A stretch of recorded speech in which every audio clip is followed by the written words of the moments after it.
Hi, it's Eva. I'm going to do one more story and then I'm going to wrap it up because I had like a fourth one, but it's like a Cinderella retold, but it's all about like, what do they call it? Necromancy. Whenever you dig up dead people, it's weird. It's like a voodoo Cinderella type story, but it really sticks to the Cinderella formula, so it's definitely Cinderella. But I might try to do that one another time because I gotta find a better telling of it. Oh, I was gonna mention before with um, those children who had that hairy condition. Besides them, there also had dwarves that they made be in court as well. And they also got to eat the royal food and clothes made that were like, of amazing quality. I mean, I don't think that's worth being, gawked at. And then Jack and Jill went up the hill nursery rhyme. It turns out that's about Mary Antoinette, who, remember the queen who said when all the peasants were starving in, I think it's France, yeah. She said the famous line, "Let them eat cake." Kind of obnoxious. Well, she gets, I guess they lose at some point. She gets beheaded, and then like a few days after, her husband gets beheaded. So Jack and Jill was just, they took, one follows the other. It's their heads rolling down the hill. So they just changed the story and made it into a nursery rhyme. But there was like so many nursery rhymes that were really like horror stories, like cannibalism, all kinds of weird stuff.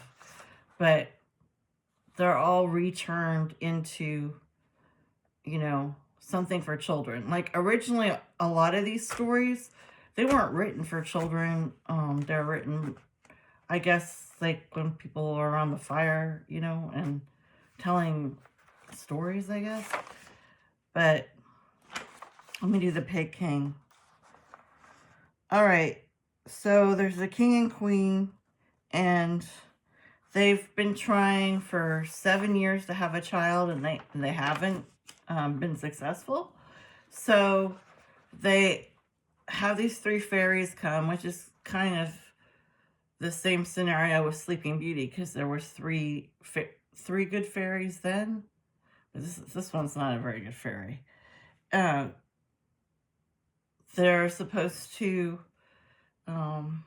grant wishes, or I guess give curses, whatever they want to do, to the baby before it's born.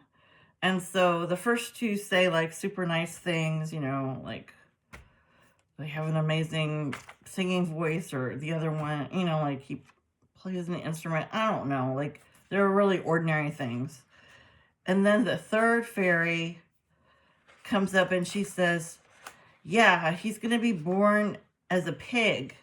And until he gets 3 women to marry him, the curse won't be broken. So that's super depressing.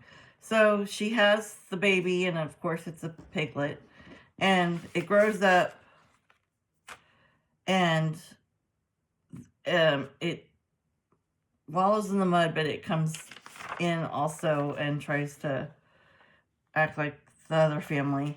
And so what happens? The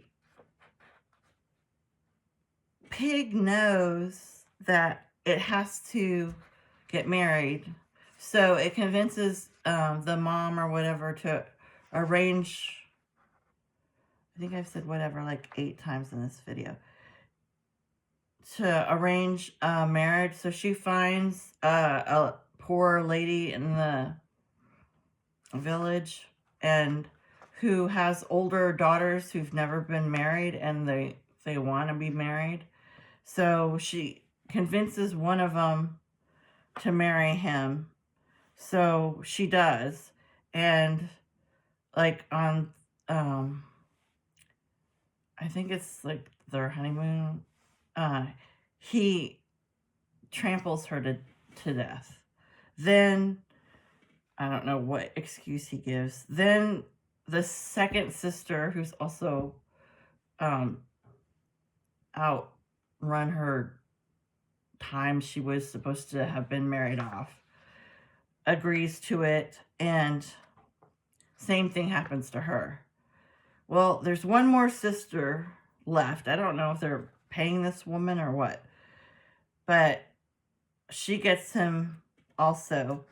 And he, since she's the third one, after they're married on their wedding night, he turns into this handsome man.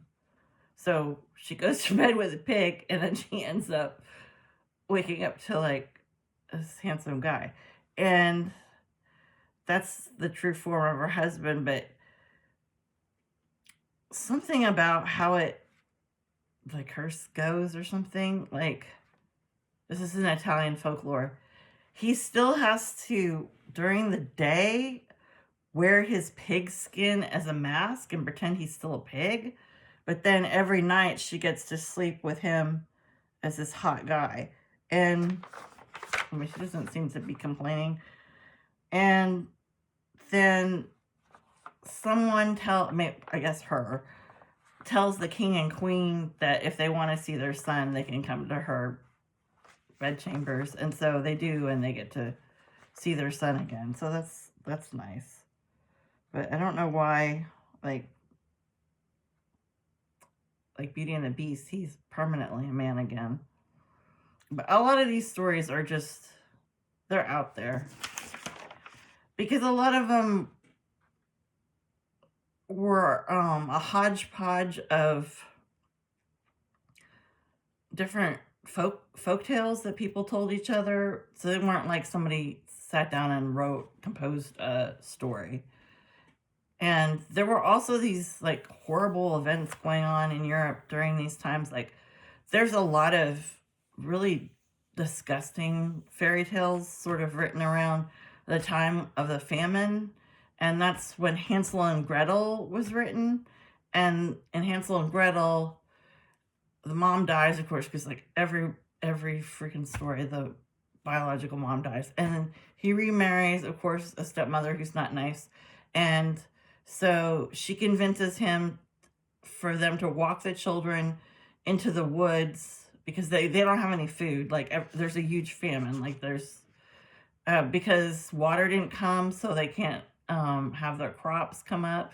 So they ran out of, all their staples for winter. So it's this strange thing, and like it's backed up by evidence. Like, there's historical documents and stuff about these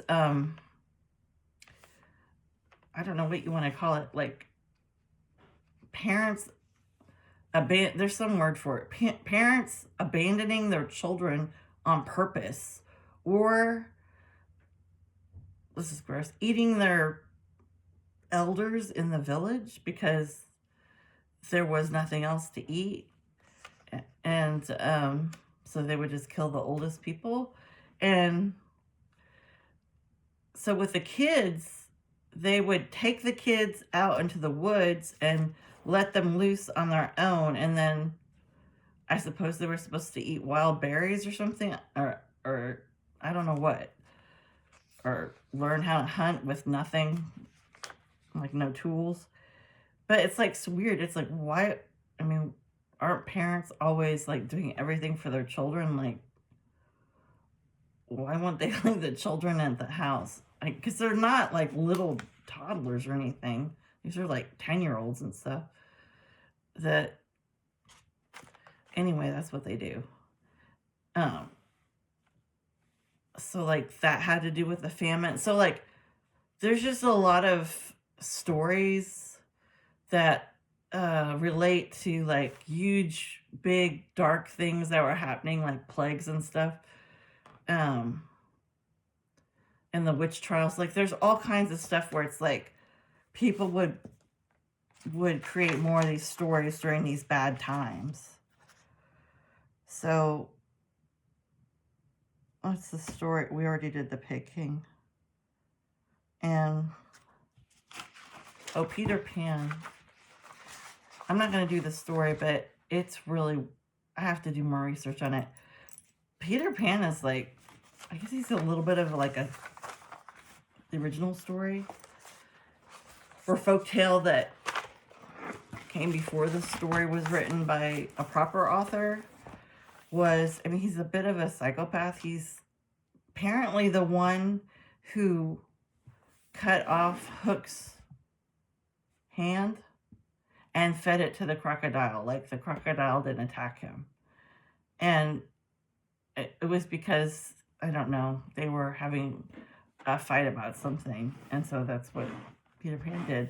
And like all the Lost Boys, they weren't like having a fun time. Like Peter wasn't teaching them like all these cool Lord of the Flies type things to be doing, games and stuff. He actually, according to the original folktale or story, thinned them out. Basically, he murdered some of them because there was too many of them to take care of. And then, what else about Peter Pan? Oh yeah. The reason he was originally thought of, because the guy who wrote the story, his younger brother had died. I don't know if he had drowned or something. There'd been some kind of accident and his brother died at 14. And I guess the mother, that was her favorite child. She had 9 children. And she mourned him so much that it was like, he kind of was like stopped in time, I guess. Like he never aged, right? Because he was dead. And so that's how one of the brothers who wrote Peter Pan, that's how he came up with the idea the boy who never wants to grow up was from his family history. And there was just a whole bunch of weird stuff about Peter Pan. Like, I'll get into it next time. But just weird, dark stuff. And I found out some stuff about Alice in Wonderland too. And I mean, pretty much every story you can find in other countries, like some version of it. There's even like a Cinderella, a Vietnamese Cinderella. There's like, it's kind of fascinating. All right, well, that's all I got tonight. Okay, bye.